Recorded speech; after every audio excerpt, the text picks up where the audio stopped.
मैं सुधीर स्वागत करता हूं आप सभी का आपके अपने चैनल स्कोर मैक्स पर। और आज के सेशन में मैं आपके साथ डिस्कस करने वाला हूं value chain framework.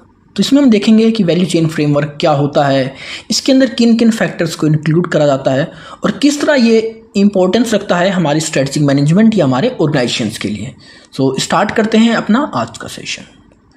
So value chain framework. So the value chain framework introduced by Michael porter. तो सबसे पहले हमें पता होना चाहिए कि इसको इंट्रोड्यूस किसने करा। इसको इंट्रोड्यूस करा था माइकल पोर्टर ने। कहाँ इंट्रोड्यूस करा? In his book competitive advantage creating and sustaining superior performance. तो माइकल पोर्टर ने वैल्यू चेन फ्रेमवर्क को इंट्रोड्यूस किया था अपनी बुक के अंदर, जिसका नाम था competitive advantage creating and sustaining superior performance.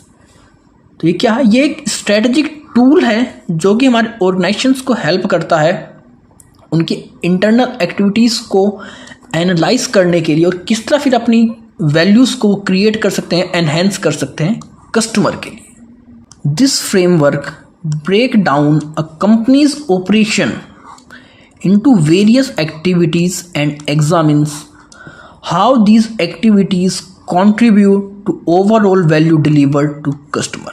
तो ये हमारी जो भी टूल है, जो भी फ्रेमवर्क है, ये क्या करता है, हमारी कंपनी के जितने भी ऑपरेशनल एक्टिविटीज़ हैं उनको छोटे छोटे पार्ट में ब्रेक कर देता है और फिर एग्जामिन करता है कि उन एक्टिविटीज़ का क्या कॉन्ट्रीब्यूशन है हमारी वैल्यूएशन में जो कि हम कस्टमर को डिलीवर करते हैं। So the main idea behind the value chain is that organisations can gain a competitive advantage by optimizing these activities to reduce cost or differentiate their product or services। तो इस concept के पीछे main idea क्या है कि किस तरह हम अपनी वैल्यू चेन को ऑप्टिमाइज कर एक कॉम्पिटिटिव एडवांटेज को गेन कर सकते हैं, अपने कॉस्ट को रिड्यूस कर अपने प्रोडक्ट को, अपनी सर्विसेज को अपने कॉम्पिटिटर से अलग बना सकते हैं। तो ये कॉन्सेप्ट था आपका वैल्यू चेन फ्रेमवर्क। इसके अंदर हम क्या करते हैं, अपने ऑपरेशंस को एक अलग अलग एक्टिविटीज़ के अंदर ब्रेक कर देते हैं। फिर हर एक्टिविटी को देखते हैं कि जो भी कस्टमर को वैल्यू डिलीवर कर रहे हैं उनके अंदर उन एक्टिविटीज़ का क्या रोल है। सो इसके अंदर एक्टिविटीज़ को दो पार्ट में डिवाइड किया गया है, इस चार्ट में देख सकते हैं। तो सबसे पहली होती है प्राइमरी एक्टिविटी और दूसरी होती है जो इन प्राइमरी एक्टिविटी को सपोर्ट प्रोवाइड करती हैं, सपोर्टिव एक्टिविटी।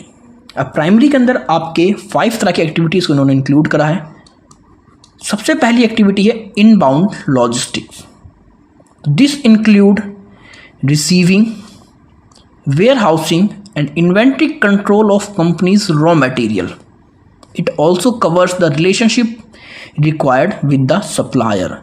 तो ये यहाँ पर बात करता है कि किस तरह अपने रॉ मटेरियल को रिसीव करोगे, स्टोर करोगे और किस तरह जो भी सप्लायर है उसके सप्लायर से आप अपने रिलेशन को इस्टेब्लिश करते हैं। ये हमारी पहली एक्टिविटी होगी। इसके बाद हम बात करते हैं ऑपरेशंस की। तो procedures require for the converting a raw material और resources into a finished product और सर्विसेज। ऑपरेशंस के अंदर हम बात करते हैं किस तरह अपने रॉ मटेरियल को कन्वर्ट करेंगे फिनिश गुड्स या सर्विस के अंदर।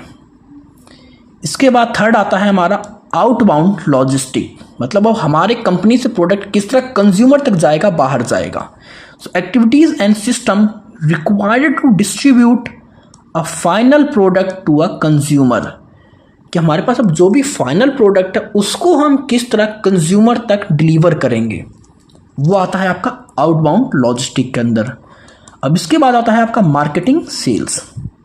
So strategies to enhance visibility and target appropriate customers such as advertising, promotion and pricing।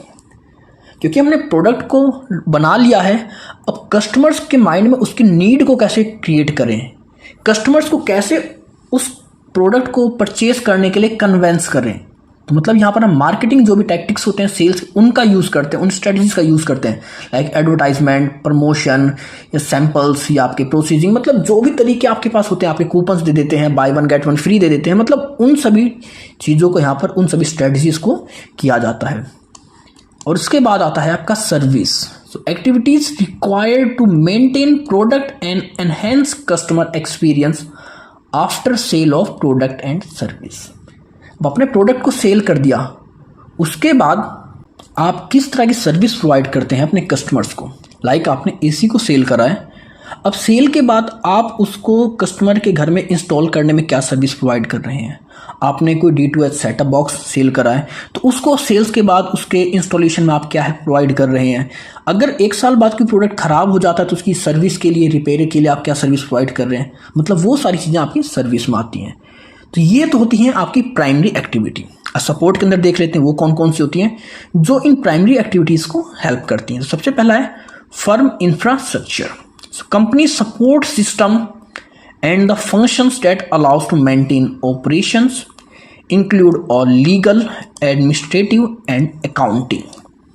अब इसके हम देखते हैं कि कंपनी के पास जो सपोर्ट सिस्टम है जो इन सभी एक्टिविटीज़ करने में हमारी हेल्प करेगा। मतलब हमारे पास सारी लीगल फॉर्मेलिटीज़ होनी चाहिए, एडमिनिस्ट्रेटिव वर्क भी होते हैं कि इनको कभी रेगुलेट करना, इनको रिकॉर्ड करना, फिर इनके बारे में आगे इंफॉर्मेशन ट्रांसफ़र करना, पेमेंट को देखना। मतलब बहुत सारे काम होते हैं जो कि हमारे एडमिनिस्ट्रेशन और अकाउंटिंग के होते हैं।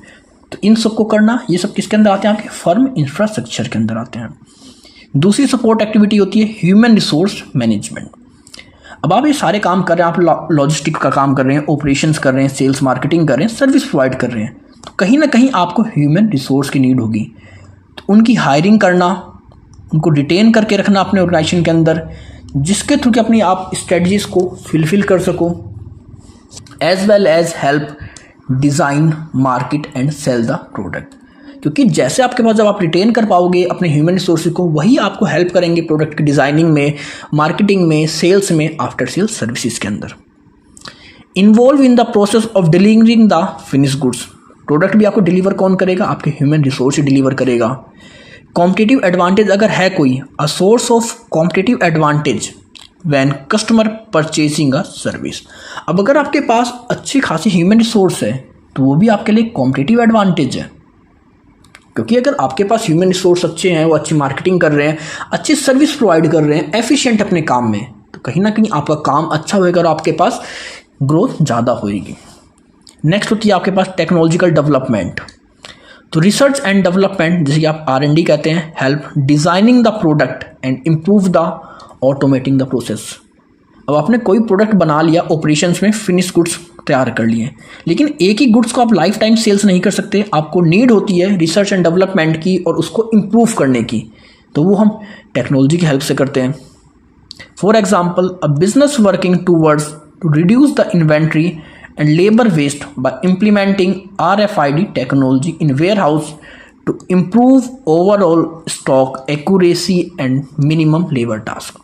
अब किसी कंपनी की थी, उसके पास इन्वेंट्री बहुत ज़्यादा वेस्ट हुआ करती, लेबर भी ज़्यादा रहा करते हैं, तो उन्होंने एक नई टेक्नोलॉजी को इम्प्लीमेंट करा जिसके थ्रू कि अब उन्हें एग्जैक्ट डेटा अवेलेबल होता है कि उनको कितने स्टॉक्स की नीड है और कितने लेबर की नीड है। उसके हिसाब से उनकी रिक्रूटमेंट करते हैं, उनका सिलेक्शन करते हैं, उनका प्रोक्यूरमेंट करते हैं, तो उनका जो वेस्टेज था वो कम होने लगा।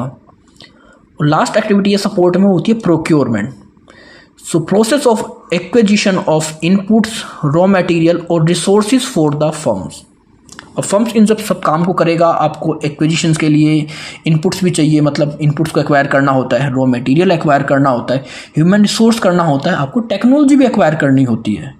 तो इन सभी को एक्वायर करना, प्रोक्योरमेंट मतलब इनको गेन करना। They relatively heavy to inbound logistics when company is looking to resell the goods they procure. और ये सबसे ज़्यादा कहाँ पर होते हैं, आपके इनबाउंड्स लॉजिस्टिक के अंदर होते हैं, जहाँ पर कंपनी देखती है कि looking to resell the goods they procure, कि उन्होंने अब यहाँ पर, क्योंकि उनको गुड्स आगे बेचना है।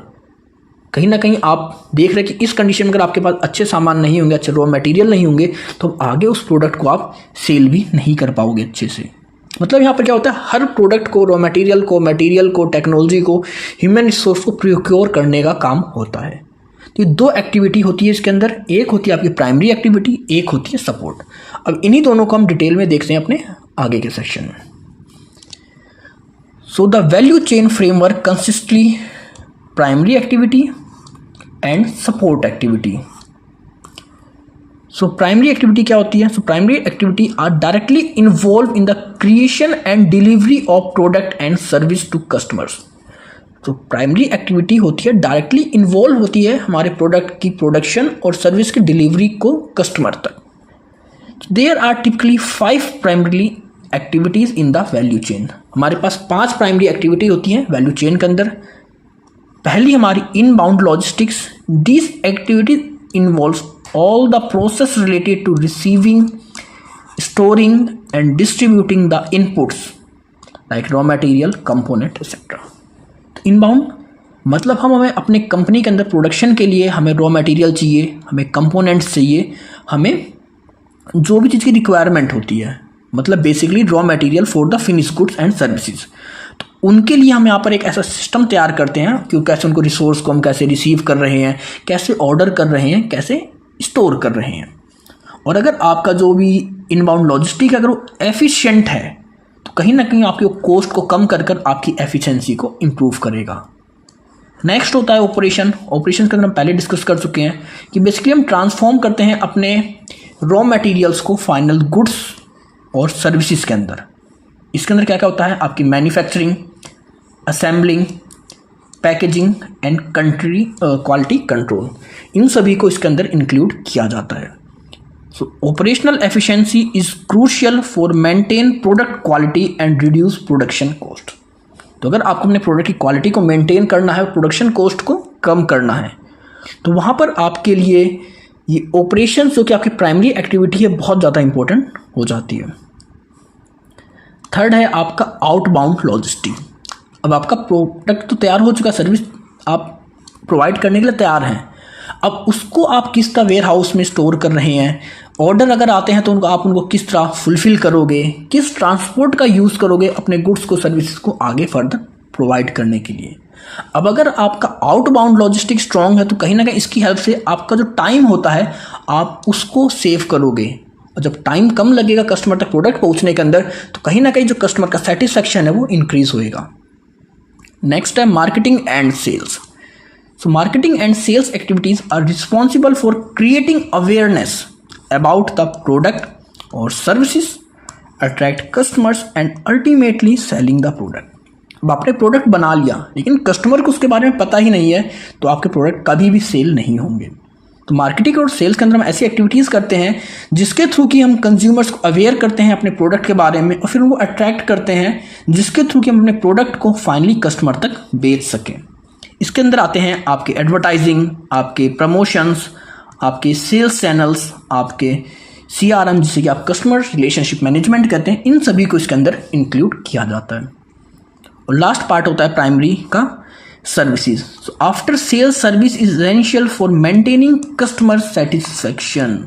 अगर आप चाहते हैं कि आपके कस्टमर्स रिपीट होते रहें, मतलब एक कस्टमर कंटिन्यू आपके पास आता रहे, तो वहाँ पर आपको आफ्टर सेल सर्विस देना बहुत ज़रूरी होता है। आफ्टर सेल्स में क्या क्या होता है, like such as a customer support, warranty management, repair and maintenance. तो ये सारी सर्विस आपको देनी पड़ती है अपने कस्टमर को आफ्टर सेल्स के।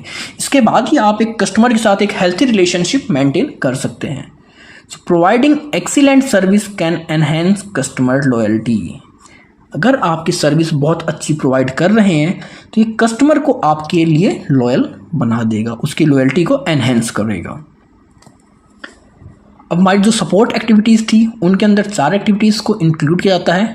ये डायरेक्टली हमारे प्रोडक्शन से जुड़ी नहीं होती, ना ही कस्टमर डिलीवरी से जुड़ी होती हैं, बट कहीं ना कहीं ये हमारे प्राइमरी फंक्शंस को हेल्प प्रोवाइड करती हैं। They are 4 main support activities in the value chain. सबसे पहली है आपकी procurement. So it involves sourcing and acquiring the necessary inputs including raw material, components and supplies for primary activities.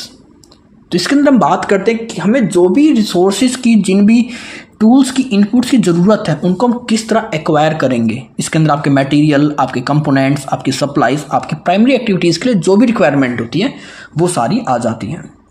So effective procurement strategy help reduce cost and ensure the availability of high quality input।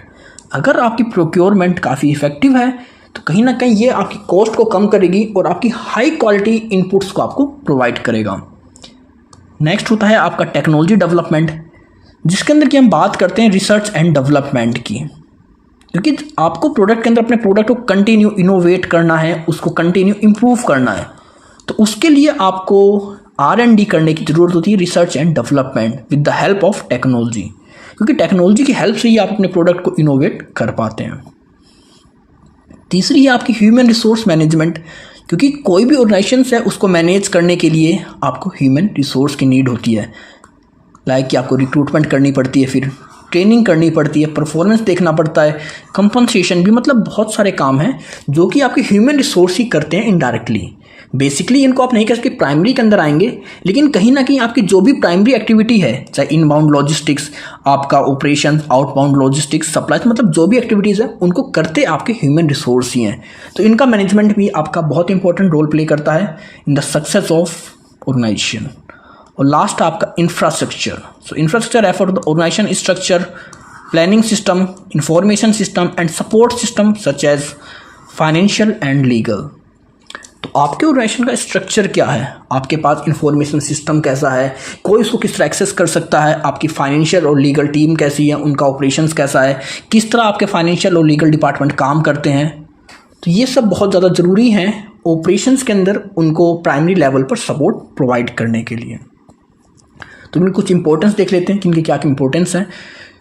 So value chain increase the efficiency of the business so the customer can receive the product with the most value added at a lowest possible cost. तो value chain क्या करती है, हमारी efficiency को improve करती है, जिसके through कि हम कस्टमर को लोवेस्ट पॉसिबल कॉस्ट पर हाई वैल्यू गुड्स को और सर्विसेज को प्रोवाइड करते हैं। So the end goal of value chain management, जिसे कि हम VCM कहते हैं, is to create competitive advantage for the company by increasing the overall margin. तुम्हारा मेन ऑब्जेक्टिव यही होता है कि किस तरह हम अपने प्रोडक्ट की क्वालिटी को इम्प्रूव कर कॉम्पिटिटिव एडवांटेज का फ़ायदा उठाएं। इसके अंदर बेसिकली 4 इंपॉर्टेंस हैं, 4 ज़रूरतें होती हैं, सिग्निफिकेंस है हमारे VCM का। तो सबसे पहला है improve flow of material and product, कि इनके फ्लो को हमारी कंपनी से कस्टमर तक पहुंचाने के लिए बहुत ज़्यादा ज़रूरी है हमारा वैल्यू चेन मैनेजमेंट। दूसरा है reducing waste in the supply chain process, कि हमारा जो भी स्क्रैप होता है उसको कम करने के लिए, वेस्ट को कम करने के लिए, क्योंकि जब वेस्ट कम होएगा तुम्हारी कॉस्टिंग कम होएगी, और जब कॉस्टिंग कम होएगी तुम्हारा प्रॉफिट इंक्रीज होएगा। नेक्स्ट है seamless flow of information, information easily एक डिपार्टमेंट से, एक ब्रांच से, एक पार्ट से दूसरे पार्ट में जा सके, क्योंकि जब इंफॉर्मेशन सही से एक दूसरे ट्रांसफ़र होएगी तो कहीं ना कहीं हमारी ऑपरेशंस की स्पीड एनहेंस होएगी, हम इफेक्टिवली उन इंफॉर्मेशन को यूटिलाइज कर पाएंगे। और नेक्स्ट आपका enhancing the overall customer experience, क्योंकि अगर आपका वैल्यू चेन मैनेजमेंट सिस्टम काफ़ी एफिशिएंट है, आपके पास एक एडवांटेज इसने दे रखी है, तो कस्टमर एक्सपीरियंस भी वहाँ पर इंप्रूव होएगा, और जब कस्टमर एक्सपीरियंस इंप्रूव होएगा तो वो आपके लिए लॉयल हो जाएंगे। तो ये कुछ इसके इंपॉर्टेंस थे आपके वैल्यू चेन मैनेजमेंट के। आई होप आपको सारे पॉइंट्स क्लियर होंगे। अगर आपको कोई इशू है, कोई डाउट है, तो आप कमेंट सेक्शन में कमेंट कर मुझसे पूछ सकते हैं, और अब आप मुझे मेरे इंस्टाग्राम और टेलीग्राम पर भी फॉलो कर सकते हैं। तो मिलते हैं जल्दी ऐसी और वीडियोस और टॉपिक्स के साथ। So stay tune, stay connected with स्कोरमैक्स।